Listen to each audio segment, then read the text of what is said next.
Chapter first concept of exceptionality and children with special needs. ये आपका है creative and inclusive school paper 3 BEd second year. सबसे पहले diversity समझते हैं। डाइवर्सिटी होती क्या है? डाइवर्सिटी का मतलब होता है कि डिफरेंट, मतलब किसी एक दूसरे से डिफरेंट होना।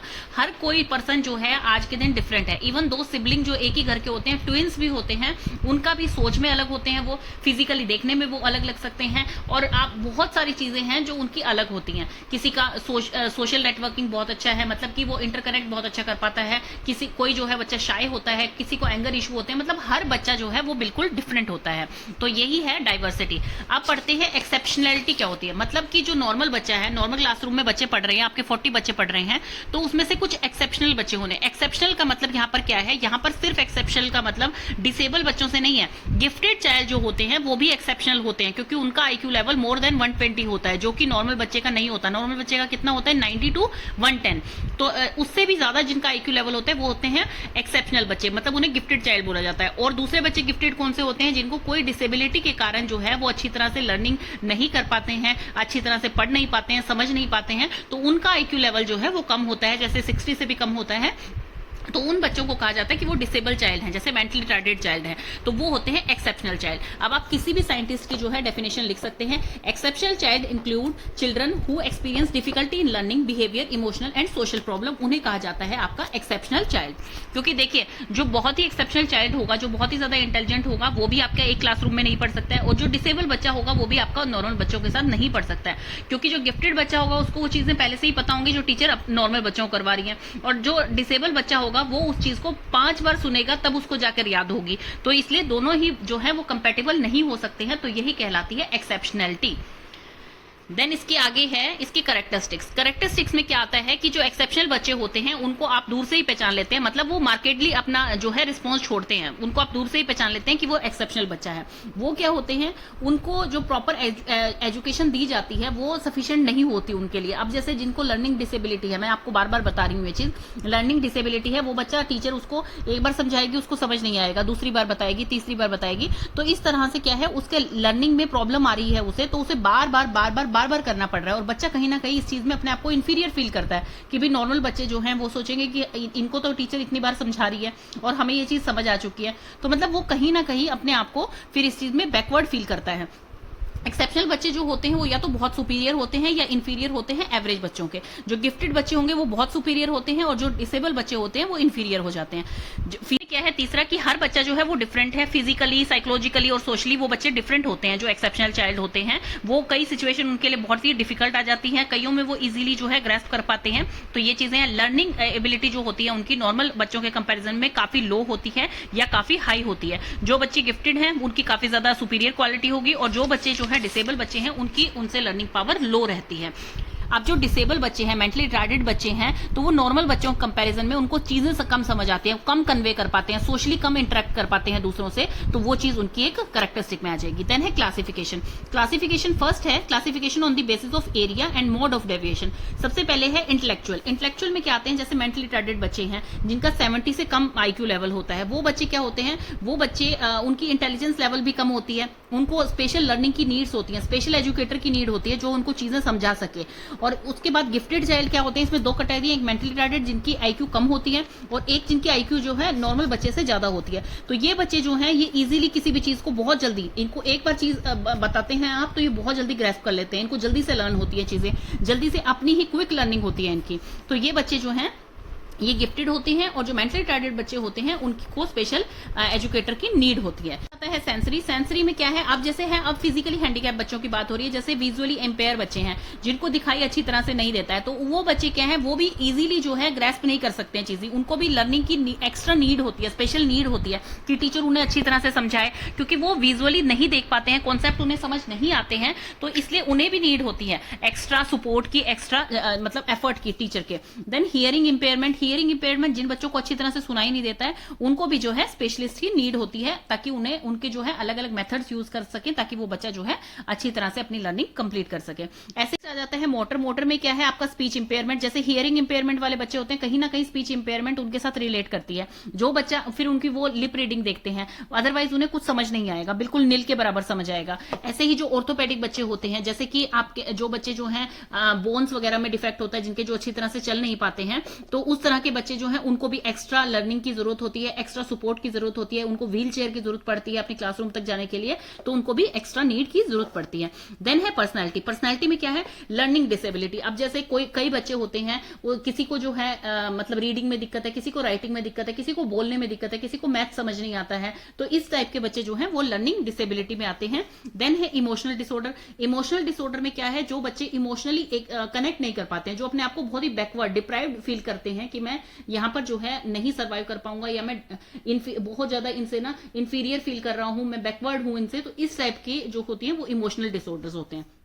एजुकेशनल में क्या आएगा, एजुकेशनल ब्राइट। ब्राइट में कौन से आ गए हैं, जो गिफ्टेड चाइल्ड हैं, जिनको कि बहुत क्विकली याद हो जाता है, उनको कोई दिक्कत ही नहीं है, मतलब हर थॉट्स उनको जल्दी जल्दी थॉट्स आते हैं, जल्दी जल्दी आइडिया आते हैं, जल्दी ग्रेस्प कर लेते हैं किसी भी चीज को, विद नो टाइम, मतलब टाइम नहीं लगाते हैं किसी भी चीज को लर्न करने के लिए, उनको हर चीज जल्दी समझ आती है, मेमोराइजेशन बहुत शार्प होती है, बहुत टाइम तक उन्हें वो चीज याद रहती है, तो वो होते हैं एजुकेशनली ब्राइट स्टूडेंट। अब बैकवर्ड स्टूडेंट कौन से होते हैं, बैकवर्ड स्टूडेंट में वो आएंगे जैसे कि बच्चे जो कि अपनी एज के अकॉर्डिंग 4-5 साल पीछे होते हैं। जैसे मान लीजिए 5th क्लास का बच्चा है, वो 10 साल का होना चाहिए, लेकिन 5th क्लास में ही एक 14 साल का बच्चा भी है, 16 साल का बच्चा भी है, तो वो क्या है, वो क्लास उसी में है जिसमें 10 साल के नॉर्मल बच्चे भी पढ़ रहे हैं, और वो बच्चा जो है वो थोड़ा सा बैकवर्ड है आपकी लर्निंग एबिलिटीज में, तो इसलिए वो जो उसे कहा जाएगा एजुकेशनली बैकवर्ड चाइल्ड। मतलब कि वो उसे स्पेशल क्लासेस की नीड है, उसे रिमेडियल क्लासेस की नीड है, उसे स्पेशल ट्रीटमेंट की नीड है उस बच्चे को, क्योंकि उसे समझ नहीं आ रहा है। जो नॉर्मल बच्चा एक बार बताने में समझ आता है, उस बच्चे को 3-4 बार बताना पड़ता है। ऐसे ही कम्युनिकेशन डिसऑर्डर की जो बच्चे कम्युनिकेट नहीं कर पाते हैं एक दूसरे से, तो वो नहीं समझ पाते हैं, नहीं इंटरेक्ट कर पाते हैं, उसे कहा गया है कम्युनिकेशन डिसऑर्डर। देन आपका आ गया है सोशल। सोशल में क्या है, माल एडजस्टेड। माल एडजस्टेड का मतलब है कि जो बच्चा अपनी फैमिली, अपने स्कूल, अपने सोसाइटी के साथ नहीं एडजस्ट कर पा रहा है, वो डिस्टर्ब फील कर रहा है, मतलब अकेला रहना पसंद करता है, नहीं उनके बीच में उसे अच्छा लगता है, तो उसे कहा जाएगा माल एडजस्टेड। डिप्राइव्ड बच्चे कौन से होते हैं, जिनको की फीलिंग आती है कि भाई मैं यहाँ के लिए नहीं बना हूं, इंफीरियरिटी फीलिंग है, बैकवर्ड फीलिंग है, तो उसे कहा जाएगा डिप्राइव्ड। देन है ट्रोमेटिक ब्रेन इंजरी, की भी किसी बच्चे को जो है कोई ब्रेन इंजरी हो गई है, कोई स्ट्रोक हो गया, कोई एक्सीडेंट हो गया है, तो उसके कारण जो है उसमें डिसेबिलिटी आ गया। देन है मल्टीपल। मल्टीपल का मतलब है कि एक से ज्यादा होना। जैसे कोई बच्चा अगर मान लीजिए जन्म से ही जो है अंधा है और वो सुन भी नहीं सकता है, तो फिर वो बोल भी नहीं पाएगा, क्योंकि उसको वो डेवलप ही नहीं होंगी, वो कहां से सीखेगा लर्निंग, उसको ये नहीं ABCD कैसे पता लगेंगे, तो उसके लिए बहुत सारे एफर्ट्स करने पड़ते हैं, तो उसे कहा जाता है मल्टीपल, की एक के साथ दूसरी डिजीज भी हो जाती है बच्चे को। देन है उसके पास we are concern more to handicap. हमें हैंडीकैप बच्चों के लिए ज्यादा सोचना चाहिए as compare to gifted child के, क्योंकि गिफ्टेड चाइल्ड जो होता है वो कोई सोसाइटी में कोई क्योस क्रिएट नहीं करता है, किसी के लिए जो है हार्म नहीं होता है, वो उसका मतलब बिहेवियर इशू नहीं होते हैं उसके लिए, वो दूसरों के लिए भी जो है एक एग्जाम्पल ही बन के रहता है कि वो बच्चा जो है कितनी अच्छी तरह से लर्न करता है, वो तो गिफ्टेड चाइल्ड है, उसको तो ये चीज बड़ी अच्छी आती है, वो सोशली कोई प्रॉब्लम नहीं करता है। और दूसरा, आजकल फास्ट टेक्नोलॉजी है, बच्चा उतनी ही जल्दी जल्दी सीखने की कोशिश करता है, तो वो बच्चे जो है वो फिर भी फिट हो जाते हैं एज कंपेयर टू जो हैंडीकैप चाइल्ड होते हैं। देन है आपका classification on the basis of degree, कितना एक्सेप्शनल है वो बच्चा। सबसे पहले आते हैं प्रोफाउंड। प्रोफाउंड का मतलब है कि बिल्कुल उसको मतलब बहुत ज्यादा हाई लेवल का वो है, डिसेबिलिटी है उस बच्चे को, उसे कहा जाता है प्रोफाउंड। जैसे कि अगर किसी पर्सन के दोनों ही पैर काम नहीं कर रहे हैं, तो वो बिल्कुल भी चल फिर नहीं सकता है, मतलब दोनों ही पैर मूवेबल नहीं है, तो उसे प्रोफाउंड में कहा जाएगा। स्वीयरली मतलब कि उसका IQ लेवल जो है 25 से 50 के बीच में है, काफी प्रॉब्लमेटिक है वो लर्निंग के लिए और सोशल सिचुएशन में।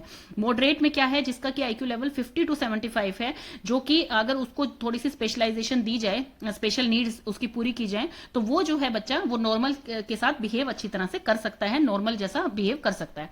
देन है माइल्डली। माइल्डली में क्या होता है, जिसमें 10% ही हैंडीकैप होता है बच्चा, ये जो है ये अच्छी तरह से नॉर्मल के जैसा ही काम कर सकता है अपना, जैसे कि नॉर्मल बच्चा पढ़ता है वैसे ही इसको समझ आ जाता है, थोड़ा सा डिले समझ में आता है, लेकिन अगर ये थोड़े से एफर्ट लगाते हैं तो ये अच्छी तरह से उसको ग्रैस्प कर सकते हैं। अब हम कर रहे हैं विजुअल इंपेयरमेंट। ये क्वेश्चन आपका इंपॉर्टेंट है, इसको आप करके जाइएगा, 4 मार्क्स में भी आ सकता है, 8 मार्क्स में भी एंड 16 मार्क्स में भी। विजुअल इंपेयरमेंट होता क्या है, is a problem related to visual, मतलब देखने में प्रॉब्लम होती है जिनको, उन्हें कहा जाता है विजुअल इंपेयरमेंट, जैसे आपको नेम से ही पता लग रहा होगा। The person who visual acuity is less than 6/60। 6/60 पहले है क्या वो देख लीजिए। 6 क्या होता है, 6/60। 6 का मतलब है कि एक जो विजुअली इंपेयर्ड बच्चा है वो 6 मीटर से किसी चीज को देख पा रहा है, और एक जो नॉर्मल बच्चा है वो उसे 60 मीटर से देख पा रहा है, तो सोचिए कितना डिफरेंस डिफरेंस है। एक बच्चा इतनी दूर से उस चीज को साफ देख लेता है और एक बच्चा जो है वो इतनी दूर से देख पा रहा है आफ्टर करेक्शन। आफ्टर करेक्शन का मतलब है कि चश्मा लगाने के बाद, मतलब कि उसको वो नंबर का चश्मा लगा दिया गया है, उसके बाद भी वो इतनी दूर से देख पा रहा है, तो दैट मीन्स कि उसके देखने में आईज में कुछ प्रॉब्लम है। आपने देखा होगा कि आप कभी भी आईज चेक कराने जाते हैं तो आपको इस तरह का चार्ट सामने दिखाई देता है, तो इससे ही डॉक्टर आपको कहता है ना कि आप लेफ्ट आईज बंद करके पढ़िए इसे, फिर राइट आई बंद करके पढ़िए। तो डॉक्टर आपका नंबर चेक करता है कि भाई आपको जो है कोई विजुअली इंपेयरमेंट तो नहीं है, या फिर आप नॉर्मल आई साइट है आपकी, तो उस हिसाब से आपको मार्किंग दी जाती है। जैसे 6/6 से स्टार्ट होगी, 6/60 तक है। 6/6 बिल्कुल नॉर्मल और परफेक्ट विजन के लिए होती है। 6/60 जो है वो विजुअली इंपेयर्ड बच्चों के लिए होती है। तो इसमें यही बताया गया is less than 6/60 after glass correction, मतलब ग्लास लगाने के बाद भी, चश्मा लगाने के बाद भी उसे इतना कम दिखाई दे रहा है, तो उसे कहा जाता है विजुअली इंपेयर्ड। वो होते हैं विजुअली इंपेयर्ड बच्चे। तो अब ये बांटा गया है इसमें, जैसे कि इसमें कहा गया है प्रोफाउंडली इंपेयर्ड। प्रोफाउंडली इंपेयर्ड का मतलब है कि जो बिल्कुल ही ब्लाइंड हो, मतलब जिनको कुछ भी ना दिखाई देता हो दोनों आंखों से। सिवियरली इंपेयर्ड कौन से होते हैं? जो पार्शियली ब्लाइंड होते हैं, जिनको 6/60 वाला बताया गया है आफ्टर मैक्सिमम करेक्शन। जब उन्हें हर तरह का ट्रीटमेंट देके देख लिया गया है, चश्मा लगा के देख लिया गया है, हर चीज उनकी जो है उनके फेवर में करके देख ली गई है, तब भी उन्हें 6/60 की ही रेशो है। मतलब नॉर्मल बच्चा 60 की दूरी से देख पा रहा है, तो वो बच्चा 6 मीटर की दूरी से ही देख पा रहा है। देन है आपका मॉडरेटली इंपेयर्ड। मॉडरेटली इंपेयर्ड क्या होता है? ये बच्चे जो है इनको इतनी प्रॉब्लम नहीं आती, अगर इनको प्रॉपर ट्रीटमेंट दिया जाए तो ये बच्चे आराम से जो है अपना रूटीन वर्क और हर चीज कर सकते हैं, इनको अच्छी तरह से दिखाई दे सकता है। इनका जो रहता है विजुअल, वो रहता है 6/24 और 6/60 के बीच का, मतलब 6/60 जितना स्वेयर नहीं है उससे कम ही होता है और 6/24 के बीच में ही रहता है इनका। देन है माइल्डली। माइल्डली मतलब होता है जिनको थोड़ी सी प्रॉब्लम होती है, जैसे कि आजकल सबको है, आपने देखा होगा आजकल छोटी छोटी क्लासेस में ही बच्चों को चश्मे लग जाते हैं, तो वो होते हैं आपके कि माइल्डली इंपेयर्ड है, मतलब उनका विजन थोड़ा कम हो गया है। जैसे 6/9 है, 6/12 है, तो ये होता है आपका नॉर्मली। तभी आपने देखा होगा कि डॉक्टर आपके, अगर आपकी आईसाइट परफेक्ट होती है तो डॉक्टर आपकी रिपोर्ट में क्या लिखते हैं? 6/6, कि इसकी आईसाइट बिल्कुल परफेक्ट है। तो ये होता है 6/6 की नॉर्मल बच्चे को, और आपको कैसा दिखाई दे रहा है वो होता है कि आपका विजन डिटेक्ट कर रहा है डॉक्टर। देन इसकी डेफिनेशन आप कोई भी लिख सकते हैं। इस डेफिनेशन में भी प्रॉपर डिटेल में बताया गया है कि एक जो ब्लाइंड चाइल्ड होता है वो कितने डिस्टेंस से देख पाता है, और एक जो नॉर्मल चाइल्ड होता है वो कितने डिस्टेंस से देख पाता है। ब्लाइंड का मतलब यहाँ पर यह है कि विजुअली इंपेयर्ड चाइल्ड। अब जैसे इसमें 6/60 का ले रहे हैं, तो इसमें यही बताया गया, एक जो नॉर्मल बच्चा होता है वो 60 मीटर से देख सकता है, और जो बच्चा विजुअली इंपेयर्ड है वो 6 मीटर से देख सकता है आफ्टर करेक्शन। तो आप कोई भी इसकी डेफिनेशन लिख सकते हैं। देन इसके आगे है कैरेक्टरिस्टिक। कैरेक्टरिस्टिक में सबसे पहले जनरल कैरेक्टरिस्टिक है।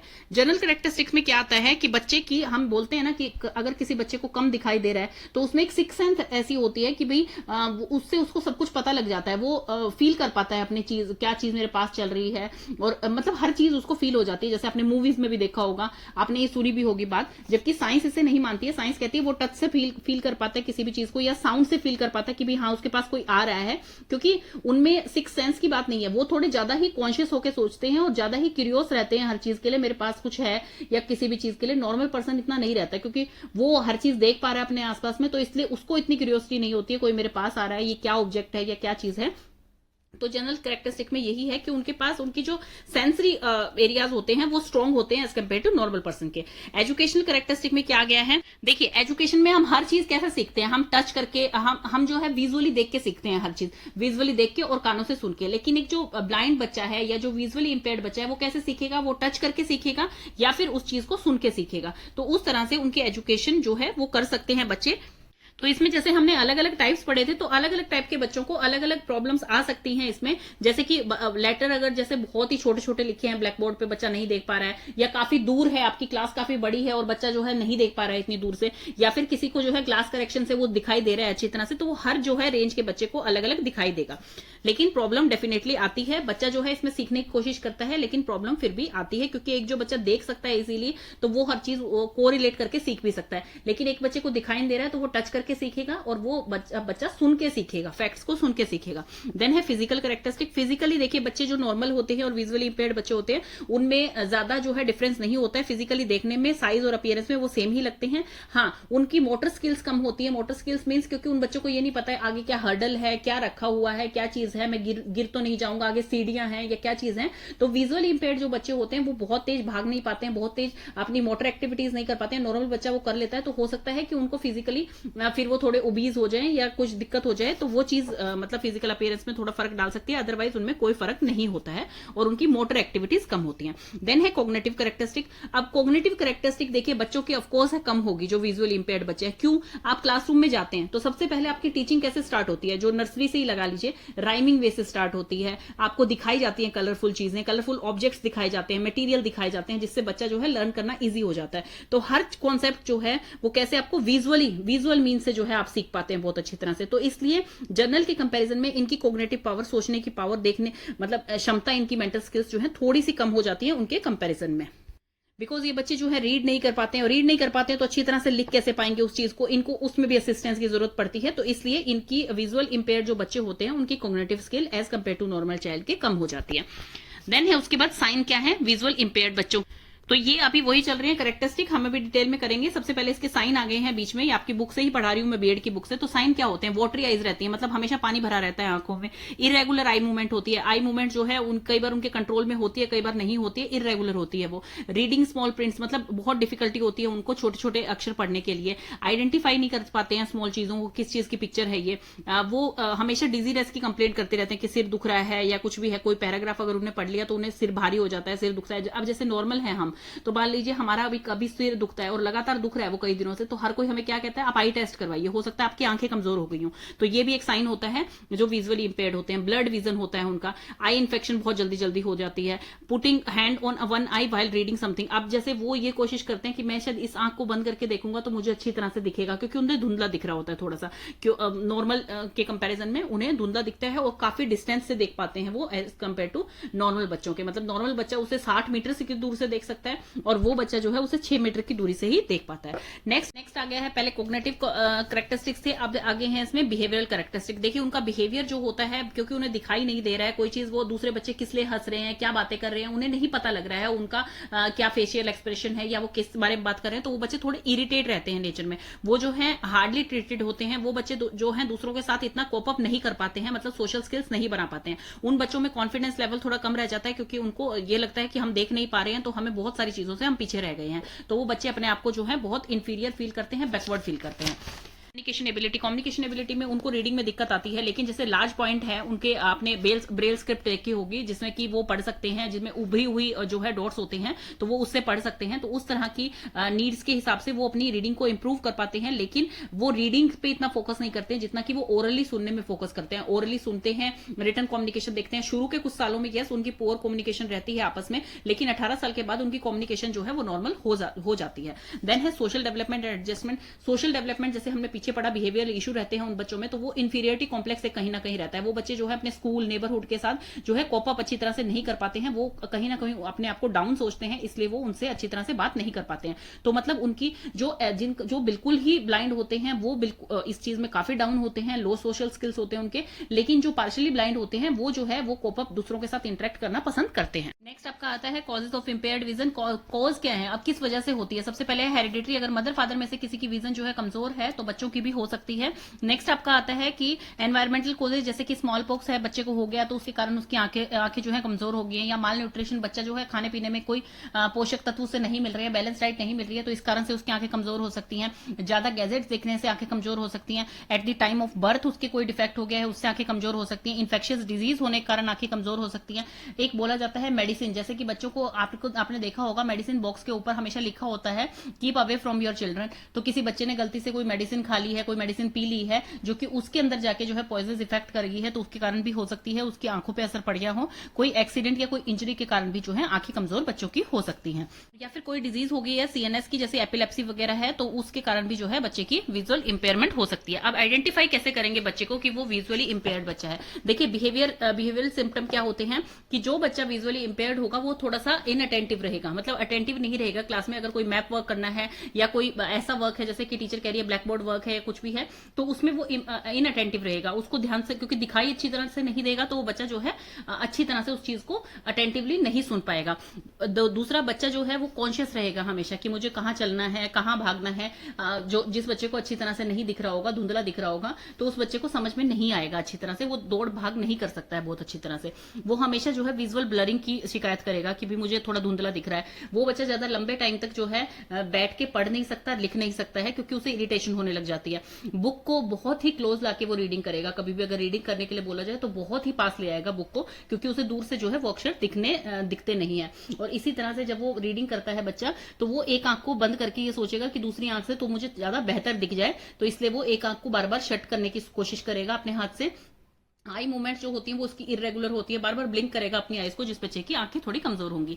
फिजिकल सिम्टम क्या होते हैं, उस बच्चे की आंखें जो है हमेशा वाटरी रहेंगी, इरिटेशन होती रहेगी उनको आईज में, उनको जो है हेडेक होता रहेगा कांस्टेंट, ब्लड विजन रहेगा उसके कारण, तो इसीलिए वो अपनी आंखें जल्दी जल्दी से बंद करते हैं, खोलते हैं, और रेडनेस रहती है उनकी आईज में। तो ये फिजिकल सिम्टम है। मेडिकल सिम्टम जो आपको बता ही दिया है कि भाई मेडिकली जब उसको टेस्ट करके देखा जाता है बच्चे को, तो उनका विजन जो है पता लग जाता है कि भाई ये ब्लड विजन आ रहा है बच्चे को, ये विजुअली इंपेयर्ड बच्चा है, ये नॉर्मल बच्चा है, और कितना हद तक है वो भी जो है उसमें मेजर हो जाता है मेडिकल एग्जामिनेशन में। नेक्स्ट आपका आ गया हियरिंग इंपेयरमेंट। ये क्वेश्चन आपका 16 मार्क्स के भी हिसाब से इंपॉर्टेंट है, जैसे कि आपसे कॉज एंड कैरेक्टरिस्टिक्स पूछ लिए गए हैं, पूरा कंप्लीट आपको बताना है, आइडेंटिफिकेशन कैसे करते हैं, उसकी ट्रीटमेंट क्या है, या फिर ये 8 मार्क्स के हिसाब से भी इंपॉर्टेंट है कि ए पार्ट आपको विजुअली इंपेयर्ड दे दिया एंड बी पार्ट आपको हियरिंग इंपेयरमेंट दे दिया, और ये आपका 4 मार्क्स में भी आ सकता है। मैंने लास्ट 5 ईयर के क्वेश्चन पेपर के हिसाब से आपको बता रही हूँ।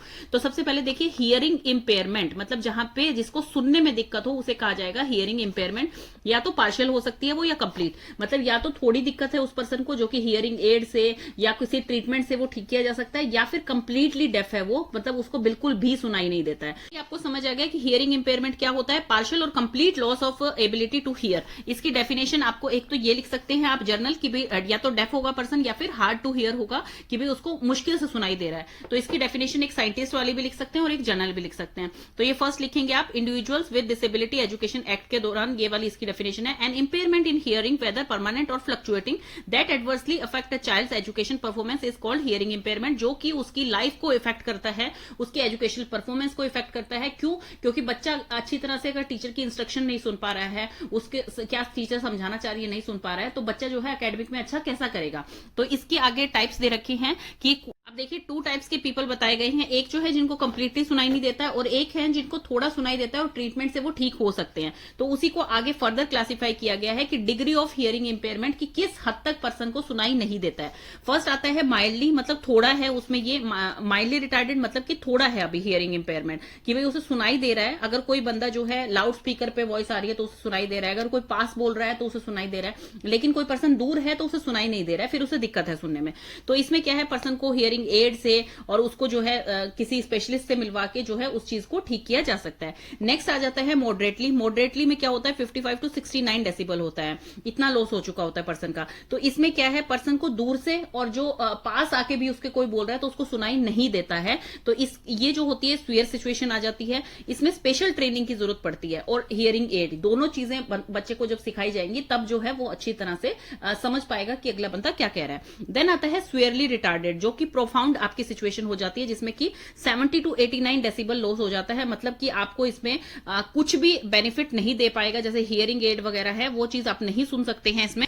तो इस केसेस में क्या होता है, स्पेशल क्लासेस की नीड होती है, स्पेशल मटेरियल की नीड होती है, और स्पेशल टेक्निक की, जैसे कि उन्हें लिप रीडिंग सिखाई जाए, उन्हें साइन लैंग्वेज सिखाई जाए कि 1 कैसे बोलते हैं, 2 कैसे बोलते हैं, ये साइन लैंग्वेज जो होती है वो सिखाई जाए उन बच्चों को। तो ये 3 टाइप के हैं, माइल्ड में थोड़ा, देन मॉडरेट, देन उसके बाद प्रोफाउंड जो कि बिल्कुल ही डेफ हो जाता है।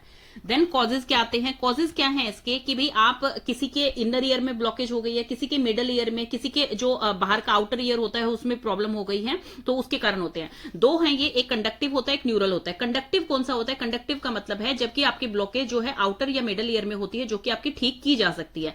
भाई बाहरी ईयर जो है जो कि आपको दिख रहा है, और मिडल ईयर, उसमें अगर कोई भी दिक्कत है, कोई नस में ब्लॉकेज आ रही है, कोई डैमेज हो गया है, तो वो ट्रीटेबल है, वो ट्रीट किया जा सकता है। न्यूरल लॉस क्या होता है, जो कि आपका डैमेज इनर ईयर में हो गया है, इनर ईयर में या ऑडिटरी नर्व में हो गया है, तो ये जो है ये बहुत ही मुश्किल होती है, इसे ट्रीट बिल्कुल भी नहीं किया जा सकता है। देन एज कब होती है कि टाइम ऑफ ऑनसेट, मतलब कब आपके हियरिंग इंपेयरमेंट स्टार्ट हो सकती है।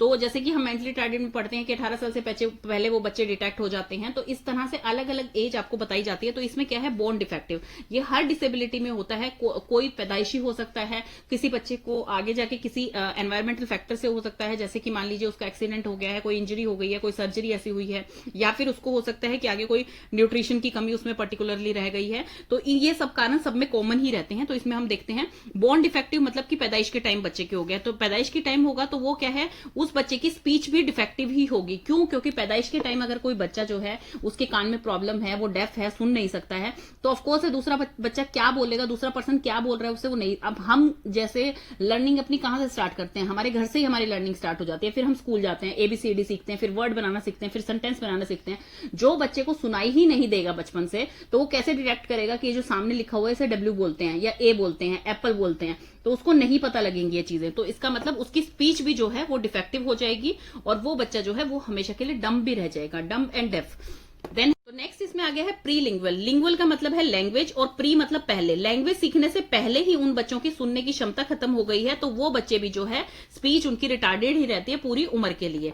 पोस्ट लिंगुअल मतलब जब वो लैंग्वेज सीख चुके हैं कि ये A होता है, ये B होता है, ये C है, एप्पल है, बॉल है, बैट है, ये सब कुछ सीख चुके हैं, और उसके बाद उनके जो है सुनने की क्षमता जो है कम हो गई है, तो वो बच्चे एजुकेशन या मतलब किसी चीज में जो है सीख सकते हैं आगे जाके। कोई उनको स्पेशलिस्ट जो है उनकी ट्रेनिंग दे, उन्हें प्रॉपर तरीके से उनका ध्यान रखे, लिप रीडिंग सिखाए, साइन लैंग्वेज सिखाए, तो वो बच्चे इजीली ग्रैस्प कर सकते हैं। आपकी इसकी में आइडेंटिफिकेशन आती है कि कैसे आइडेंटिफाई किया जाएगा कि ये बच्चा जो है हियरिंग इंपेयर्ड है। सबसे पहले डेवलपमेंटल स्टेज में जो है उसको चेक किया जाए, उसके आइडेंटिफाई की जाए कि उसको बच्चे को कुछ सुनने में प्रॉब्लम तो नहीं आ रही है।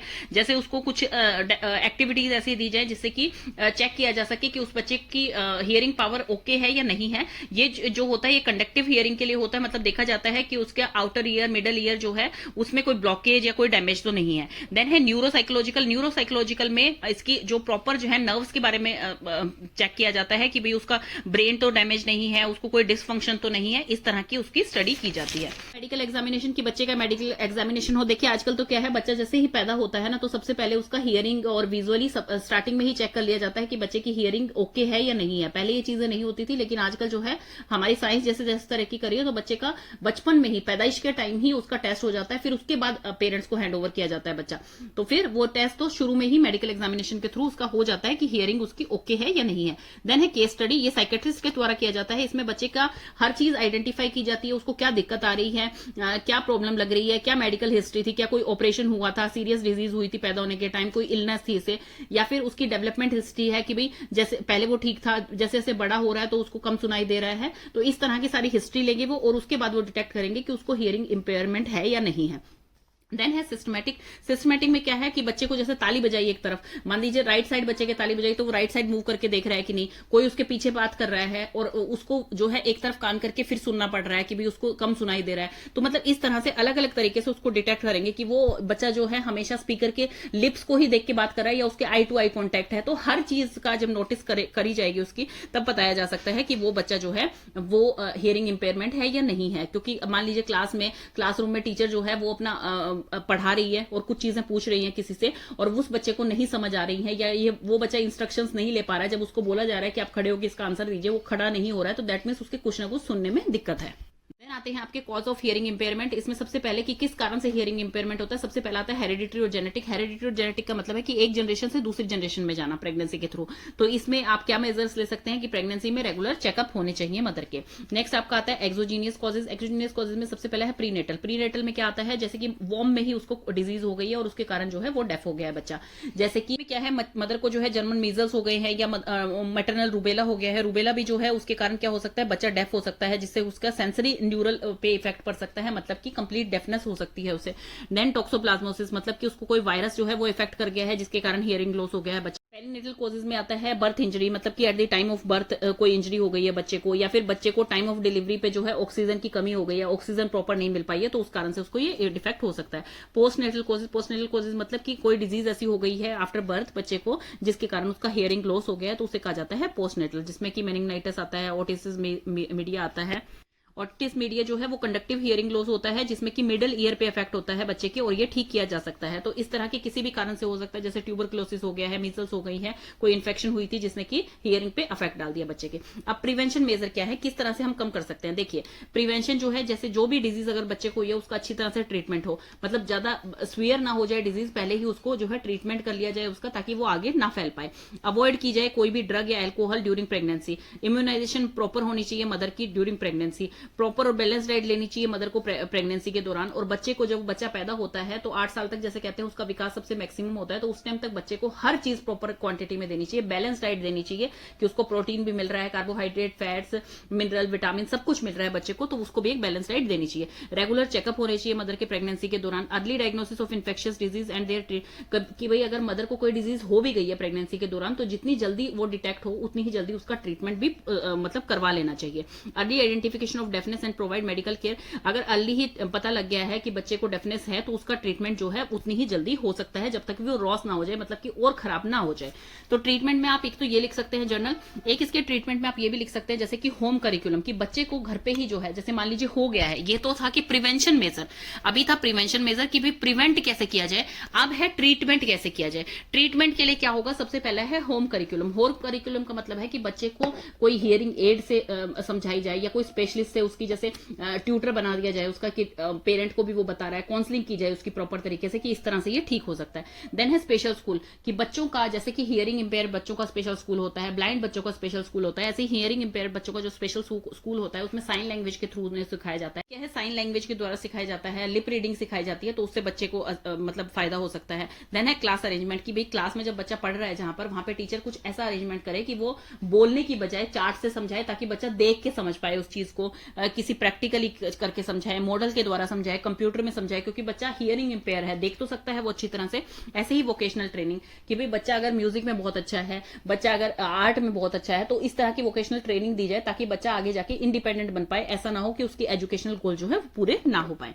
देन उसके बाद कैरेक्टरिस्टिक क्या है इसकी, सबसे पहले आती है इंटेलेक्चुअल एबिलिटी। तो इंटेलेक्चुअल एबिलिटी है इसमें सबसे पहला। इंटेलेक्चुअल एबिलिटी में क्या आता है, देखिए एनवायरमेंट कैसा होता है हियरिंग इंपेयर्ड पीपल का, वो जो है नॉर्मल पर्सन के कंपैरिजन में बहुत अलग होता है, क्योंकि उन बच्चों को नॉर्मली अच्छा सुनाई दे रहा है, कोई धीरे भी बोलेगा तब भी सुनाई दे रहा है। इन बच्चों को किसी एड की जरूरत पड़ रही है, किसी स्पेशलिस्ट की जरूरत पड़ रही है समझने के लिए।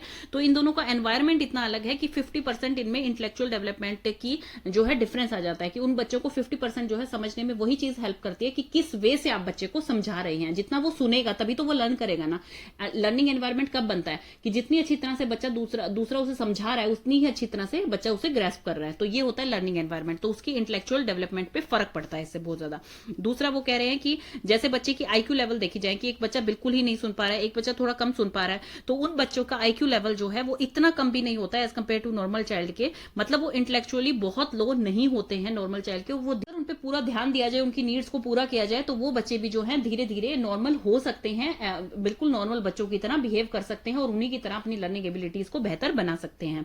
सोशल डेवलपमेंट एंड एडजस्टमेंट, देखिए जो बच्चों को कोई भी टाइप की डिसेबिलिटी होती है, जैसे सुनने में कभी या कुछ भी टाइप, तो वो दूसरों से अलग रहना पसंद करते हैं। क्योंकि मान लीजिए अगर कोई ग्रुप डिस्कशन हो रही है, किसी का वो पार्ट बन गए हैं और उन्हें अच्छी तरह समझ ही नहीं आ रहा दूसरा क्या बोल रहा है, तो उन्हें आंसर क्या देना है वहां पर, तो वो शेम फील करते हैं, वो वहां पर दूसरे बच्चे उनको देख के हंसते हैं या इस टाइप से फील करते हैं, तो वो इसलिए अकेला रहना बहुत ज्यादा पसंद करते हैं। तो उनका सोशल डेवलपमेंट अच्छी तरह से नहीं हो पाता है, सोशली वो बहुत ज्यादा पीछे रह जाते हैं। तो high degree of emotional instability, अगर मतलब मान लीजिए दूसरों से वो अच्छी तरह से बात नहीं कर पाएंगे, इंटरेक्ट नहीं कर पाएंगे अपनी क्लासरूम में, अपने टीचर से, अपने फ्रेंड से, तो वो जो है इमोशनली भी अनस्टेबल हो जाएंगे, इमोशनली भी स्टेबल नहीं रहेंगे, वो बच्चा कहीं ना कहीं परेशान रहेगा, एंग्जाइटी रहेगी उसमें। अब नेक्स्ट आ गया है एजुकेशनल अचीवमेंट। एजुकेशनल अचीवमेंट में देखिए कुछ बच्चे जो हैं वो जन्मजात ही डेफ होते हैं, तो उनको बहुत ही दिक्कत आती है, पढ़ाई वो अच्छी तरह से नहीं कर सकते हैं। जो बच्चे जो है 8 साल के बाद, 10 साल के बाद, जिनको कि ये पता लग गया कि अल्फाबेट्स होते हैं, ये वर्ड्स होते हैं, इनको ऐसे पढ़ा जाता है, तो एटलीस्ट जब लिप रीडिंग करेंगे तब वो समझ सकते हैं। टीचर कुछ बोर्ड पे समझा रही है तो उन्हें समझ तो आएगा, मतलब सुनाई नहीं दे रहा है तो समझ तो आ सकती है वो चीज। तो फिर वो बच्चे जो है एज कंपेयर टू उनके जो बचपन से ही डेफ होते हैं, उनके कंपेरिजन में उनका एकेडमिक स्किल थोड़ा बेहतर होता है।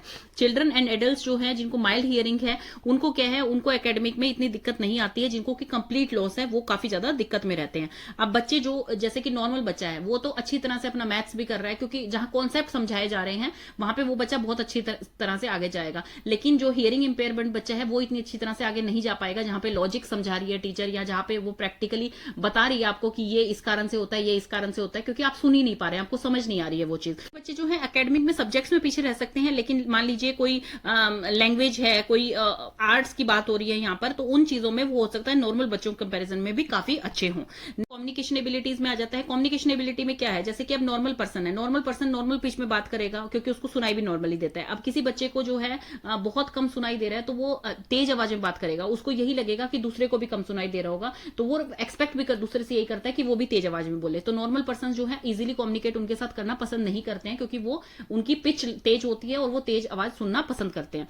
देन है कि भी लैंग्वेज डेवलपमेंट डिले हो सकती है, तो इसके कारण जो है उनकी वोकैबुलरी पावर लेस होती है, वो दूसरे को जो है अपनी बात नहीं समझा पाते हैं। देन है कि लैंग्वेज और कम्युनिकेशन जो है वो डिपेंड किस चीज पे करती है, कि भाई बंदे एक दूसरे से कितना इंटरेक्ट कर पा रहे हैं, ग्रुप में कितना इंटरेक्ट कर पा रहे हैं, एक दूसरे के साथ कितना इंटरेक्ट कर पा रहे हैं। तो जब बच्चे को जो है हियरिंग में दिक्कत होगी तो वो इंटरेक्ट इजीली नहीं कर पाएगा, वो अपनी लैंग्वेज जो है अच्छी तरह से दूसरे के सामने नहीं रख पाएगा, वो हमेशा फेलियर का डर रहेगा उसके अंदर। देन है बिहेवियरल करेक्ट। देखिए इनको कोई बिहेवियरल इशू ऐसे नहीं आते हैं, ये सोसाइटी में जो है इजीली सर्वाइव कर पाते हैं, अच्छी तरह से रह पाते हैं, इनको कोई ऐसा हाइपर एक्टिविटी और इस टाइप की चीजें नहीं होती हैं, क्योंकि hearing disability is related to your ear, कि भाई आपको सुनाई कम दे रहा है तो वो इजीली शांत होकर बैठ सकते हैं। ऐसा नहीं है कि भाई वो पर्सन जो है वो हाइपर एक्टिव हो गए हैं या उनके बिहेवियर जो है दूसरों को डिस्टर्ब कर रहा है, तो इस तरह का बिहेवियर इशू उनका नहीं होता है, वो नॉर्मल प्रोडक्टिव लाइफ अपनी जी सकते हैं इस हियरिंग इंपेयरमेंट के साथ। आ गया है फिजिकल कैपेसिटी। फिजिकल कैपेसिटी में अब देखिए जो बच्चा सुनने में दिक्कत आ रही है किसी को, तो ऐसा तो है नहीं बाकी सेंस ऑर्गन उसके काम नहीं कर रहे हैं, वो देख अच्छी तरह से सकता है, स्मेल अच्छी तरह कर सकता है, वो जो है टेस्ट अच्छी तरह से कर सकता है, उसको टच का पता लगता है हर चीज, तो वो फिजिकली जो है इतना चैलेंजिंग नहीं होता है उसके लिए। लेकिन हाँ उसको सुनने में कितनी अक्षमता है, मतलब कि बिल्कुल नहीं सुनाई दे रहा है, थोड़ा सुनाई दे रहा है, किसी एड से उनको हेल्प मिल सकती है, तो उस चीज में उनका थोड़ा इफेक्ट पड़ता है। जैसे कि अलग अलग कैटेगरीज क्या बनाई गई हैं, जैसे कि लेस देन 25 डेसिबल होगा उसको इतनी डिफिकल्टी नहीं होगी, जिस बच्चे की 40 डेसिबल तक होगी उस बच्चे को जो है फेंट साउंड, मतलब थोड़ी थोड़ी साउंड आ रही होगी तो थोड़ी डिफिकल्टी वो फेस कर सकता है। देन 50 तक जिसकी होगी वो जो है उसको फेस टू फेस कन्वर्सेशन करनी होगी, मतलब बिल्कुल सामने खड़ा हो, लिप रीडिंग कर सके, वो स्पीच देख सके उसकी, तो वो जो है बिल्कुल सामने कर सकता है। जिसकी 70 तक होगी जो है उसको बहुत ज्यादा डिफिकल्टी होगी, वो स्पेशल कन्वर्सेशन उसको करवानी पड़ेगी, स्पीच करवानी पड़ेगी, तब जाके उसको कहीं कुछ समझ आएगा, अदरवाइज वो बच्चा जो है सुनने में असमर्थ होता है। प्रोफाउंड वाला तरीका आ गया है ये जो 70 तक होता है, 56 to 70 मतलब मॉडरेट स्फीयर है ये क्वेश्चन आपका 16 मार्क्स के हिसाब से काफी इंपॉर्टेंट है। मेंटल रिटार्डेशन, उसके टाइप्स, उसके कैरेक्टरिस्टिक, उसकी स्ट्रेटेजी, साइन, सब कुछ जो है हम डिटेल में पढ़ेंगे 16 मार्क्स के हिसाब से। सबसे पहले जो है मीनिंग समझ लेते हैं, मेंटल रिटार्डेशन का मीनिंग क्या होता है। देखिए वो बच्चे जो कि दूसरे नॉर्मल बच्चों के कंपैरिजन में जिनकी मेंटल स्किल्स जो है डेवलप नहीं हो पाती हैं एज के अकॉर्डिंग, तो उन्हें कहा जाता है मेंटली रिटार्डेड बच्चे, जो कि अपनी डे टू डे एक्टिविटीज भी जो है अच्छी तरह से नहीं कर पाते हैं। Children who have a condition of incomplete or less than normal mental development, मतलब कि नॉर्मल जितनी डेवलपमेंट उनकी होनी चाहिए थी उस हिसाब से उनकी डेवलपमेंट नहीं हो रही है, वो अपनी डे टू डे लिविंग की जो एफिशिएंट चीजें होती हैं, जो करने की एक्टिविटीज होती हैं, वो भी नहीं कर पा रहे हैं, तो उन बच्चों को कहा जाता है मेंटली रिटार्डेड चिल्ड्रन। इन बच्चों को स्पेशल केयर की जरूरत होती है, सुपरविजन की जरूरत होती है, हेल्प की जरूरत होती है। ये एक तरह की सीरियस डिसेबिलिटी है। इन बच्चों को आप समाज में अकेला नहीं छोड़ सकते हैं, घर में अकेला नहीं छोड़ सकते हैं, इनको कुछ भी नहीं पता है कि ये चीज मेरे लिए अच्छी है या ये चीज मेरे लिए बुरी है, ये कम्युनिकेट करके नहीं बता सकते हैं दूसरे बंदे को, खुद की सेल्फ केयर नहीं कर पाते हैं, तो इन बच्चों को कहा जाता है मेंटली रिटार्डेड बच्चे। अब देखिए कोई बच्चा है 10 साल का बच्चा है और 10 साल के हिसाब से ही उसकी मेंटल ग्रोथ हो रही है, 10 साल की उसकी एज है, तो उसका IQ लेवल कितना निकला 100%। अगर एक मेंटली रिटार्डेड बच्चा है, जैसे उसकी एज हो गई है 10 साल, लेकिन वो भी 6 साल का बच्चा जितने काम कर पा रहा है या 4 साल का बच्चा जितने काम कर पा रहा है उतने ही वो काम कर पा रहा है, तो इंटू 100 करेंगे तो 60% या 40% उनका IQ आया, तो दैट मीन्स वो बच्चे मेंटली रिटार्डेड हैं कि उन बच्चों को वो स्किल्स नहीं डेवलप हो पा रही हैं कि वो अपने बारे में कुछ सोच सके, अपनी कुछ एक्टिविटीज कर सकें, या फिर वो अपने हिसाब से ठीक चल रहे हैं, क्योंकि उनकी सिर्फ एज बढ़ रही है नंबर्स में, लेकिन उनका मेंटल हेल्थ जो है, उनका माइंड ब्रेन उस हिसाब से ग्रोथ नहीं कर रहा है, क्योंकि वो उस डिजीज से सफर कर रहे हैं जो कि मेंटली रिटार्डेड चिल्ड्रन कहे जाते हैं, उस डिजीज से सफर कर रहे हैं, इसलिए वो उस लेवल तक सोच ही नहीं पा रहे हैं। तो वो बच्चे जो है कम्युनिकेट नहीं कर पाते हैं, अपनी सेल्फ केयर नहीं कर पाते हैं, होम लिविंग्स उनकी नहीं हो पाती हैं, सोशल स्किल्स उनकी डेवलप नहीं हो पाती हैं, self direction, health, functional academics कुछ भी जो है वो अच्छी तरह से नहीं कर पाते हैं बच्चे, हर किसी चीज में पीछे रह जाते हैं जो भी उनकी मेंटल स्किल से रिलेटेड है। तो एक डेफिनेशन तो ये मैंने आपको डिटेल में बता दिया है, आप इस तरह से समझा सकते हैं। दूसरा, आप किसी भी साइंटिस्ट की उठा के कोई भी डेफिनेशन लिख सकते हैं। ये ट्रेड गोल्ड की डेफिनेशन काफी अच्छी है और इजी भी है। It is a state of arrested और incomplete development of mind so severe that the patient is incapable of leading an independent life, की भी इतनी ज्यादा उनकी स्वीयर हालत हो जाती है कि वो एक इंडिपेंडेंट लाइफ जी ही नहीं पाते हैं, वो दूसरे पे हमेशा डिपेंडेंट ही रहते हैं। दूसरे पे कोई भी उनका हेल्पर है, उनके पेरेंट्स हैं, उनके सिबलिंग हैं, वो उन पे हमेशा डिपेंडेंट ही रहते हैं। मेंटल रिटार्डेशन जो होती है वो 18 साल की एज से पहले ही आपको पता लग जाती है, क्योंकि उसके दिमागी तौर पे, उसकी एक्टिविटीज से, उसके डे टू डे रूटीन से आपको ये चीज अच्छी तरह से पता लग जाती है कि वो बच्चा मेंटली रिटार्डेड है। इवन जो है आपको अर्ली एज में ही ये चीजें पता लगने लग जाती हैं, क्योंकि बच्चा उस हिसाब से काम नहीं कर रहा होता है। देन इसकी करेक्टरिस्टिक्स आती हैं। करेक्टरिस्टिक्स भी इंपॉर्टेंट है, कई बार 4 मार्क्स में सिर्फ इसकी करेक्टरिस्टिक्स पूछ ली जाती हैं। तो सबसे फर्स्ट है इसकी सब एवरेज इंटेलेक्चुअल फंक्शनिंग। सब एवरेज का मतलब है कि लेस देन एवरेज, कि भाई एवरेज जो होती है आईक्यू लेवल, उससे कम जिनकी आईक्यू लेवल होगी, इसका मतलब वो बच्चा मेंटली रिटार्डेड है। तो ये चीज आप डायग्नोज हो जाती है बच्चे में 18 ईयर्स से पहले ही, कि जैसे बिलो 80 आईक्यू है ऑफ एन इंटेलिजेंस टेस्ट, तो उसमें हम कह सकते हैं कि वो बच्चा जो है मेंटली रिटार्डेड है, उसको डायग्नोज किया गया है मेंटली रिटार्डेशन से। सेकेंड है लिमिटेड फंक्शनिंग। अभी था इंटेलेक्चुअल फंक्शनिंग, देन है लिमिटेड फंक्शनिंग। अब जो वो बच्चा काम कर रहा है उसको ना कॉन्सेप्चुअल लर्निंग हो रही है, ना प्रैक्टिकली वो कुछ सोच पा रहा है, ना वो सोशली किसी के साथ इंटरेक्ट कर पा रहा है, मतलब कि उसके जितने भी फंक्शंस होने चाहिए डे टू डे रूटीन में वो कोई भी नहीं कर पा रहा है। उसको डिफिकल्टी हो रही है उन चीजों में, कोई भी चीज समझने में डिफिकल्टी हो रही है, बोलने में डिफिकल्टी हो रही है, लर्न करने में डिफिकल्टी हो रही है, तो इसका मतलब वो बच्चा मेंटली रिटार्डेड है। नेक्स्ट है low level of adaptive skill. एक होती है एक्वायरिंग स्किल, एक होती है adaptive skill. Level of adaptive skill का मतलब है they are not only show in acquiring skills. Acquiring मतलब जो कि करके सीखने वाली स्किल्स होती है, कि भाई प्रैक्टिकली वो चीज करेंगे और बच्चे सीखेंगे, मतलब कि जैसे होमवर्क उन्होंने, मैडम ने समझाया, उन्होंने करके देखा और फिर उन्हें लर्न हुआ, तो वो होती है एक्वायरिंग स्किल्स। और दूसरी है एडेप्टिव स्किल। एडेप्टिव स्किल होती है कि अपनी डेली बेसिक नीड, मतलब कि जिसके हम एडेप्टेशन, मतलब हमारी हैबिट बन चुकी होती है कि भाई हमें इस टाइम पे सोना है, इस टाइम पे उठना है, इस टाइम पे खाना खाना है, इस टाइम पे हमें जो है वॉशरूम जाना है, सब चीजें जो है हमारी एडेप्टिव स्किल्स होती हैं, वो उनको भी जो है नहीं फुलफिल कर पाते हैं, तो वो बच्चे मेंटली रिटार्डेड कैटेगरी में आते हैं। अर्ली मैनिफेस्टेशन मतलब कि जो बच्चे मेंटली रिटार्डेड होंगे उनको मैनिफेस्ट 18 साल से पहले ही कर लिया जाएगा, पता लग जाएगा कि भाई हाँ उसमें कुछ ना कुछ मेंटल रिटार्डेशन है, उसमें कुछ ना कुछ डिसऑर्डर है, कि वो नॉर्मल बच्चों की तरह बिहेव नहीं कर रहा है, उसकी मेंटल ग्रोथ जो है वो स्लो है। देन है poor performance level. Poor performance level ये मैं पहले ही बता चुकी हूँ आपके, क्योंकि लो मेंटल एज होती है उनकी। जैसे कि एक होती है मेंटल एज कि बच्चा किस हिसाब से सोच पा रहा है, एक होती है क्रोनोलॉजिकल एज की भाई उसकी एज अभी है क्या, तो वो उसको जब 100 से मल्टीप्लाई करेंगे तो उनका आईक्यू निकल के आ जाएगा। और जिन बच्चों का आईक्यू जो है लो होता है वो इसका मतलब मेंटली रिटार्डेड चाइल्ड आते हैं। ये है slow acquisition. Slow acquisition of skills वही है एकेडमिक एंड नॉन एकेडमिक, जो कि मतलब टीचर करवाती है उन्हें या फिर कोई सिखा रहा है, घर पे सिखा रहे हैं उनको चीजें, तो फिर वो चीजें एक्वायरिंग स्किल्स में आती हैं, तो वो चीजें भी उनकी स्लो होती हैं, बहुत स्लो रेट पर जो है वो उनको एक्वायर कर पाते हैं। तो वो बच्चों की कैरेक्टरिस्टिक्स हैं मेंटली रिटार्डेड बच्चों की। एक बार दोबारा से हम कर लेते हैं इसे। सबसे पहले है कि उनका आईक्यू लेवल कम होता है एवरेज बच्चों कंपैरिजन में, इंटेलेक्चुअल थिंकिंग कम होती है। सेकंड है कि उनको फंक्शनिंग, मतलब जो भी लर्निंग है, कॉन्सेप्चुअल है, प्रैक्टिकल है, वो चीजें वो नहीं कर पाते हैं, उसमें जो है वो काफी पीछे रह जाते हैं।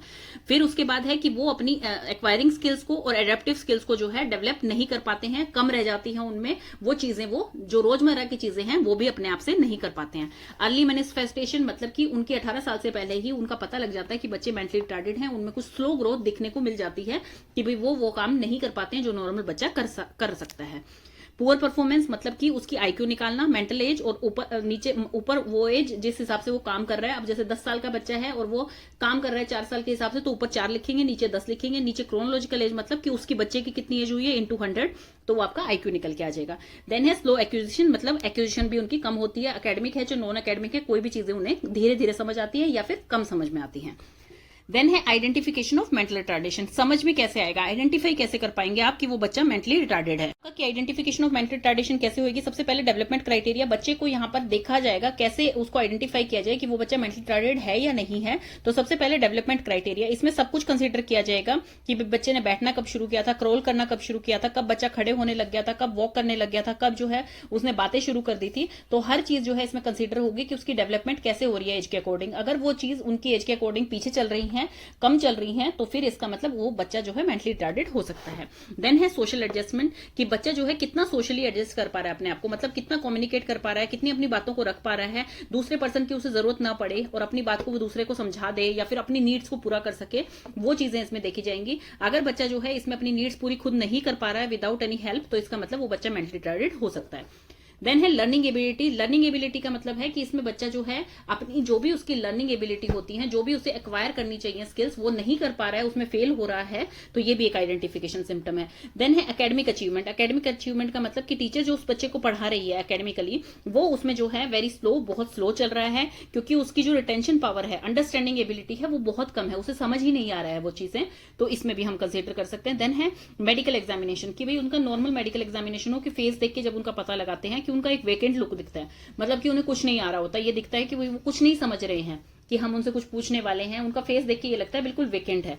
दूसरा, उनके होठ लटके हुए रहते हैं, सलाइवा बाहर गिरता रहता है, इस टाइप से हो सकता है।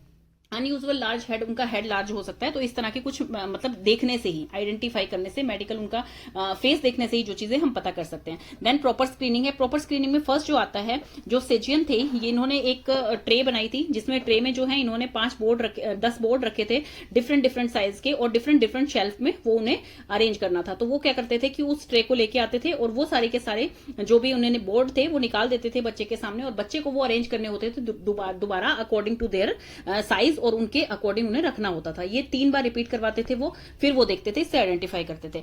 नेक्स्ट है डेवलपमेंट स्क्रीनिंग। डेवलपमेंट स्क्रीनिंग में 3 मंथ से लेकर 15 साल के बच्चों तक का ये टेस्ट होता था। उनको उनकी एज के अकॉर्डिंग जो है एक्टिविटी दी जाती थी, और फिर देखा जाता था वो एक्टिविटीज को किस तरह से परफॉर्म कर पा रहे हैं या नहीं कर पा रहे हैं। देन है general mental ability. General mental ability में वही उनको टेस्ट इस टाइप के दिए जा रहे थे, वर्बल और non verbal type of item दिए जा रहे थे टेस्ट में, जिसमें कि 50 आइटम्स थे दोनों सेक्शंस में, वर्बल में भी और नॉन वर्बल में भी।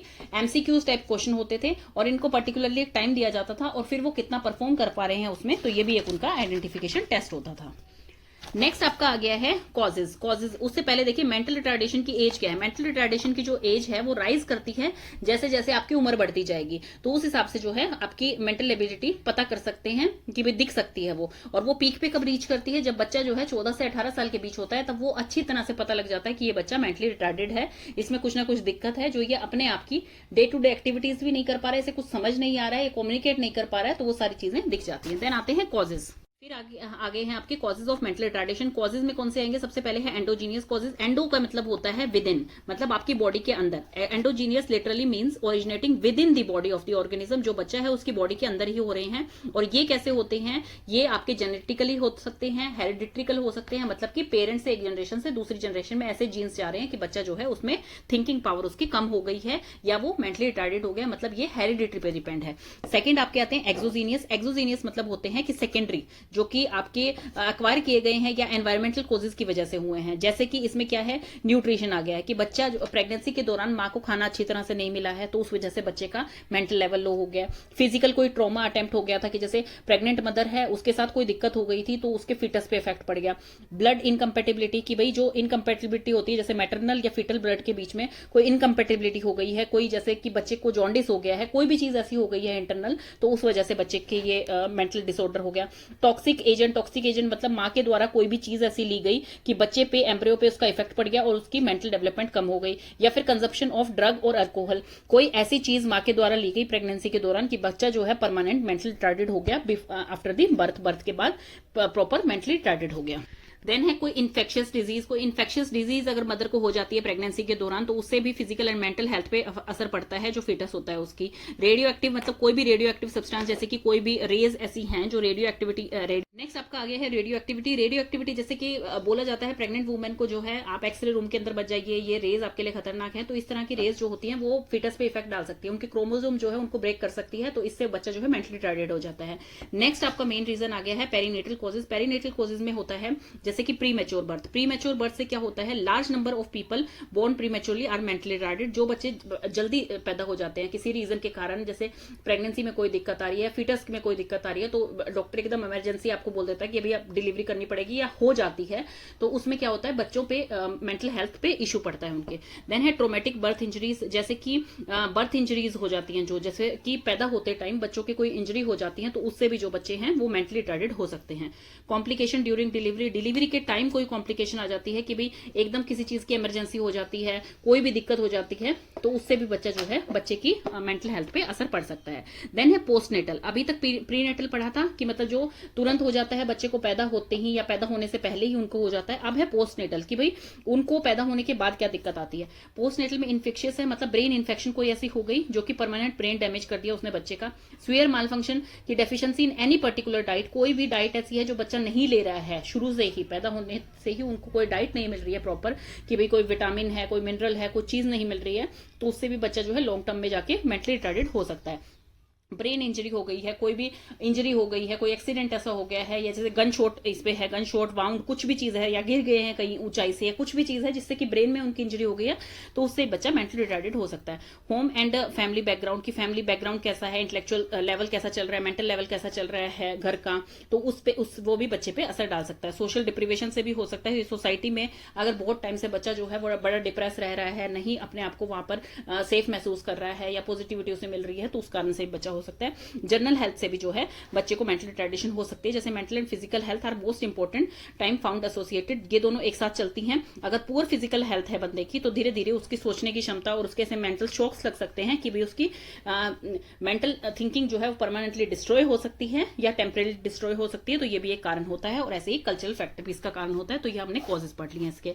ये हर एक टॉपिक में इसलिए करा रही हूँ 16 मार्क्स के हिसाब से, तो आप इसमें से जैसे आप इसकी डेफिनेशन लिखा है, फिर उसके बाद करेक्टरिस्टिक्स बहुत इंपॉर्टेंट है, उसके बाद आइडेंटिफिकेशन क्या पॉइंट्स लिखा है, तो मतलब ऐसा नहीं है पूरे डिटेल में, जैसे अब इसके 4 पॉइंट्स ही लिखने हैं आपको कॉजेज के, लेकिन थोड़ा थोड़ा बता दीजिए। जैसे एंडोजीनियस हेरिडिटरी की वजह से होता है, एक्सोजीनियस जो with in the warm mother की दिक्कतों के कारण कोई बच्चों को दिक्कत आ जाए, पेरीनेटल मतलब जब बर्थ के टाइम हो जाए, पोस्टनेटल जो बर्थ के बाद हो जाए, तो थोड़ा थोड़ा भी लिखाएंगे तो भी आपको मार्क्स मिल जाएंगे। जितने टॉपिक आप कवर करेंगे उतने ही आपको अच्छे मार्क्स मिलेंगे, लेकिन कॉजेज भी अलग से पूछे जा सकते हैं, इसलिए मैं आपको ये हर चीज डिटेल में करा रही हूँ। देन है classification of mentally retarded children. अब क्लासिफिकेशन देखते हैं हम कैसे उन्हें क्लासिफाई किया जाता है कि किस हिसाब से मेंटली रिटार्डेड बच्चे हैं, क्या आईक्यू लेवल है, किस हिसाब से उनको किस कैटेगरी में रखा जा रहा है। नॉर्मल डिस्ट्रीब्यूशन क्राइटेरिया सबसे फर्स्ट आ गया है इसमें कि जो 2% हिस्सा है टोटल पॉपुलेशन का, वो पाया गया है कि मेंटली रिटार्डेड है। If the population is tested on intelligence basis, अगर इंटेलिजेंस टेस्ट किया जाए पॉपुलेशन का, तो उसमें से वो हिस्सा जो है वो 90% से लेस उनकी आईक्यू लेवल होगी।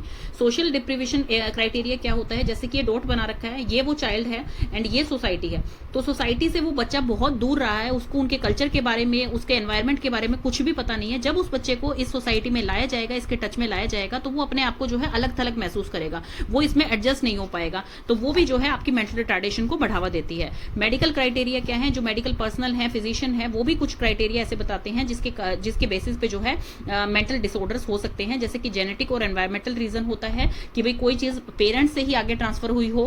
फर्स्ट इसमें आ गई है brain damage child. Brain damage child में क्या होता है, it is a type of organic mall functioning in the body, कि इसमें जो है कोई माल फंक्शनिंग हो गई है बॉडी में, जिससे कि कोई सीरियस डिजीज के कारण, किसी सीरियस डिजीज के कारण तो बच्चे का ब्रेन जो है उसने काम करना बंद कर दिया है और वो डैमेज हो गया है। क्रिएटिन चाइल्ड, जिसमें कि थायराइड ग्लैंड की कोई डिफॉर्मेशन हो गई है बच्चे के अंदर, जैसे कि थायराइड आपने सुना होगा, आजकल थायराइड बहुतों को होता है, जिसके कारण की मोटापा आता है या बंदे बहुत ही ज्यादा पतले हो जाते हैं, हाइपोथायराइड हाइपरथायराइड होता है, तो हो सकता है कुछ बच्चे में भी ट्रांसफर हो गई हैं ऐसी कुछ चीजें, और उसमें डिफॉर्मेशन आ गई है थायराइड ग्लैंड की तरफ से, तो उसमें भी जो है बच्चे को मेंटल रिटार्डेशन हो सकती है। और अर्ली स्टेज में अगर ये डिटेक्ट कर लिया जाए तो इसको करेक्ट किया जा सकता है फिजिशियन के द्वारा। Microcephaly and हाइड्रोसिफेली। सिफेली क्या होती है, सिफेलोकोडल होती है, जबकि आप ब्रेन से टो की तरफ, मतलब हेड की बातें हो रही हैं जिसमें, तो उसे सिफेलो कहा गया है।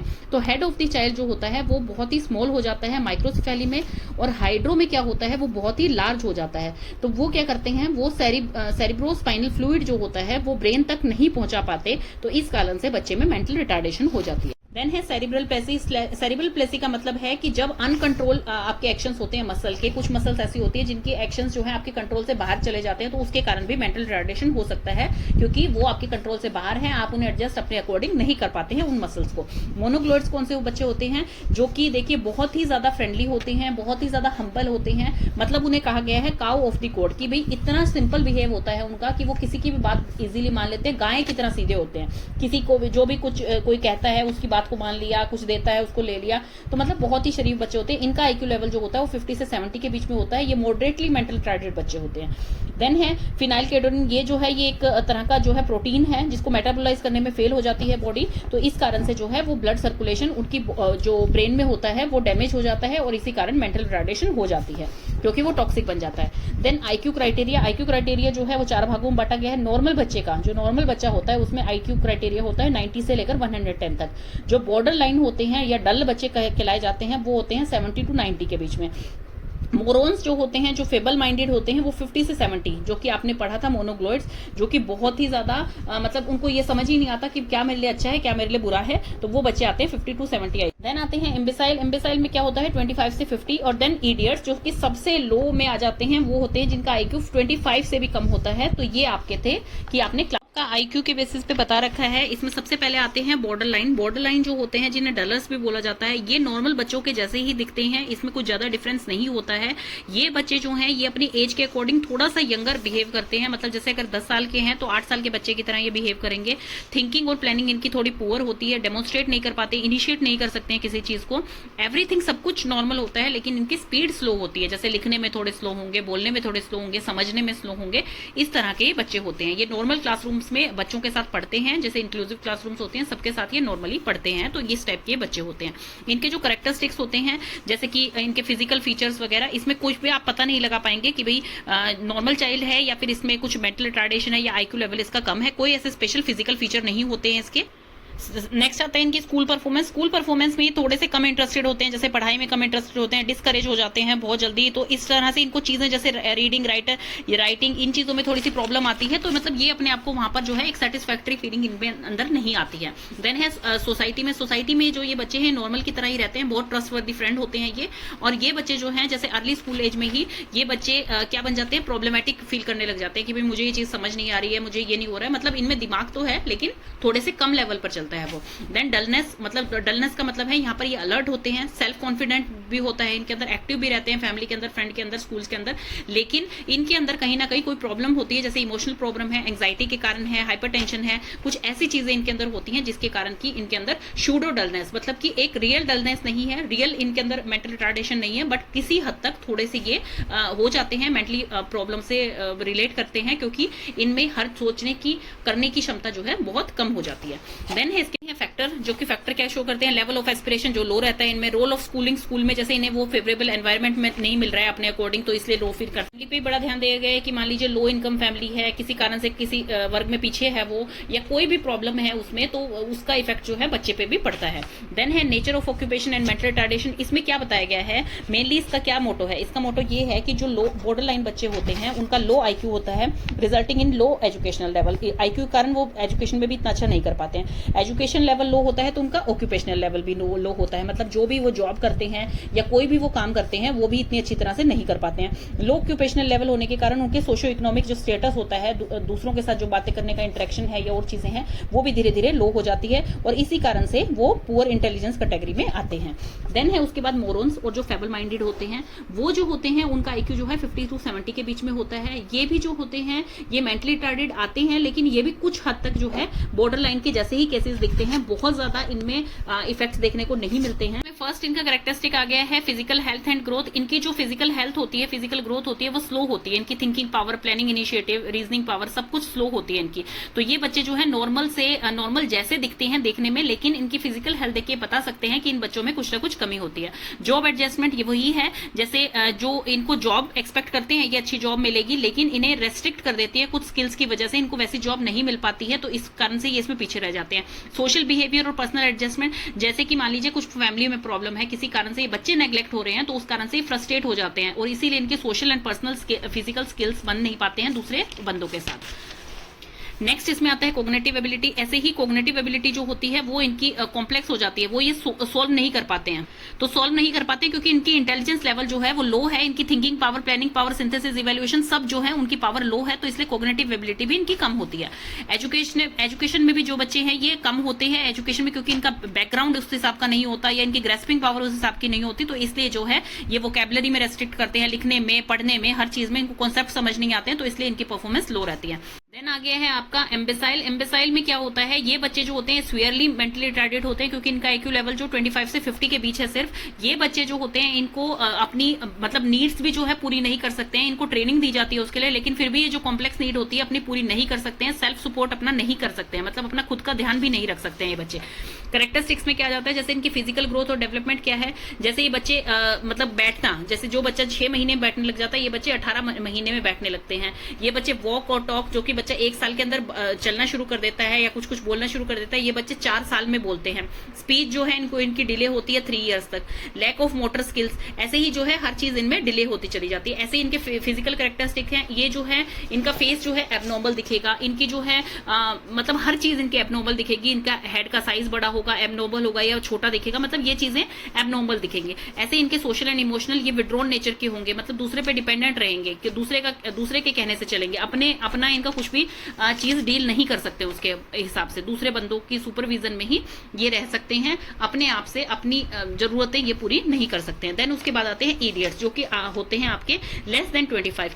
ये ना तो कभी एजुकेट किए जाते हैं, ना इनको कोई ट्रेनिंग दी जाती है, ये पूरी उम्र जो है वो डिपेंडेंट रहते हैं और विदाउट हेल्प ये अपने घर पे नहीं रह सकते हैं किसी के बिना, क्योंकि इन्हें कुछ भी नहीं पता है कि ये चीज ठीक है, ये चीज ठीक नहीं है, ये अपने आप को भी हार्म पहुंचा सकते हैं। तो ये उस टाइप के बच्चे होते हैं। अब गाइडलाइन पेरेंट के लिए क्या है मेंटली रिटार्डेड चिल्ड्रन की, कि पेरेंट को सबसे पहले तो ये एक्सेप्ट करना चाहिए। आजकल क्या है, सोसाइटी में पेरेंट एक्सेप्ट करने को तैयार ही नहीं है कि मेरे बच्चे में कुछ कमी है। देखिए, मेंटली रिटार्डेड चाइल्ड है, उसको एक्स्ट्रा केयर की जरूरत होती है, तो आप जो है सबसे पहले तो पेरेंट्स को वो चीज एक्सेप्ट करनी चाहिए कि हाँ उनके बच्चे में कुछ दिक्कत है, मेंटली प्रॉब्लम है, उनको जो है रियलिटी एक्सेप्ट करनी चाहिए और अपने बच्चे को नॉर्मल लाइफ की भी, उनकी बच्चे की नॉर्मल लाइफ नहीं हो सकती है दूसरे बच्चों की तरह, ये चीज उनकी मतलब पता होनी चाहिए। उनको ज्यादा एक्सपेक्टेशन अपने बच्चे से नहीं रखनी चाहिए कि भाई वो बच्चा ठीक हो जाएगा, मैं उसे ट्रेनिंग दिलाऊंगा। हाँ ठीक है, उसके इंप्रूवमेंट आ सकता है बिहेवियर में कोई ट्रेनिंग से या किसी तरह की एजुकेशन से, लेकिन वो पूरी तरह से ठीक नहीं हो सकते हैं बच्चे। पेरेंट्स जो हैं वो रेगुलर काउंसलिंग करें साइकोलॉजिस्ट के साथ, सोशल वर्कर के साथ, ताकि बच्चे में थोड़ी इंप्रूवमेंट आए। पेरेंट्स जो हैं should not accept from their mentally retarded child की भी अपने उनके मेंटल लेवल के हिसाब से ही वो बच्चा बात करेगा, वो बच्चा जो है एक्ट करेगा। उनको ज्यादा एक्सपेक्टेशन नहीं रखनी चाहिए कि 10 साल का हो गया है या 18 साल का हो गया है और अब तक ये चीज नहीं कर रहा है, तो उस बच्चे से ज्यादा उम्मीद पेरेंट्स को नहीं रखनी चाहिए। They should not worry about the opinion of other, दूसरों के बारे में उन्हें नहीं सोचना चाहिए कि भाई मेरा बच्चा ऐसा है, दुनिया ऐसे बोलेगी वैसे बोलेगी, क्योंकि मेंटल रिटार्डेशन ऐसी चीज है जो कि आपको उम्र में कभी भी हो सकती है, किसी भी कारण से हो सकती है, किसी भी बात से हो सकती है, किसी ट्रॉमा से हो सकती है, एक्सीडेंट से हो सकती है।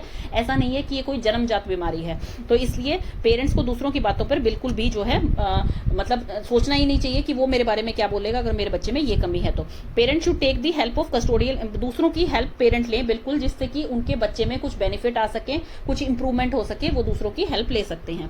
प्रिवेंशन एंड ट्रीटमेंट कैसे हो सकता है, प्रेग्नेंट मदर को कभी भी वाइन, ड्रग्स ऐसी चीजें कंज्यूम नहीं करनी चाहिए जो कि प्रेगनेंसी में सेफ नहीं है, उसका असर सीधा उनके बच्चे पे होता है। मदर जो है वो कभी भी स्मोक नहीं करना चाहिए उसको प्रेगनेंसी में। मीन्स क्या है, मदर को हेल्दी खाना खाना चाहिए, पॉजिटिव थिंकिंग रखनी चाहिए, ताकि बच्चे की जो है मेंटल हेल्थ मतलब उनके प्रेगनेंसी के दौरान ही खराब ना हो जाए। नेक्स्ट है इसमें कि पेरेंट्स को भी जो है अपनी चेकिंग करवा लेनी चाहिए before trying for a child, कि भाई एबनॉर्मलिटी है किसी के ब्लड में या कुछ भी दिक्कत है, उनके ब्लड ग्रुप में कोई दिक्कत है, कोई भी दिक्कत आ रही है, तो ताकि उसका ट्रीटमेंट टाइम से हो सके, बच्चे पे उसका इफेक्ट ना आए। डिलीवरी या सिजेरियन कोई भी केस होता है आपका, तो उसको सुपरविजन ऑफ एक्सपीरियंस डॉक्टर की निगरानी में ही वो करवाना चाहिए। बैलेंस डाइट और रेगुलर एक्सरसाइज करनी चाहिए प्रेगनेंसी में, जो कि डॉक्टर द्वारा बताई जाती है एक प्रेग्नेंट वुमेन को। इन्फेक्शियस डिजीज अगर प्रेग्नेंट वुमेन को हो गई है तो उसे जल्दी से जल्दी as soon as possible treat कर लेना चाहिए।